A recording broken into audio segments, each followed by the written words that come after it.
ज्या दिवशी नंदी पळायचा कमी होतो त्या दिवशी ज्यांच्यावर आपण उपकार केलेले असतात, मी माझा स्वतःचा सांगतो, लंपी आजारानंतर ज्यांना आम्ही वरती आणले त्यांच्याकडून बैल मागितलं, मी त्यांचा नंदी मागितला, मला त्यांनी दिला नाही.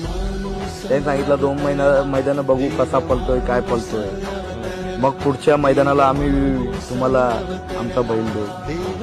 मग मी बोललो तुमचा बैलच नको, काय तुमचा बैलच नको. मग मी माझ्या मित्राला फोन केला, पिंटू भाऊ मोडक, मला बैल पाहिजे.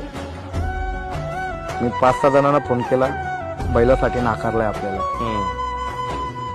पिंटू भाऊने त्यांचा पैरा कॅन्सल करून एका शब्दावर मला शिरसवडची रायफल दिली आणि तेव्हा दाखवून दिलं त्याला समोरच्याला. त्याच रात्री फोन केला, हा बघा मथुर आहे मथुर.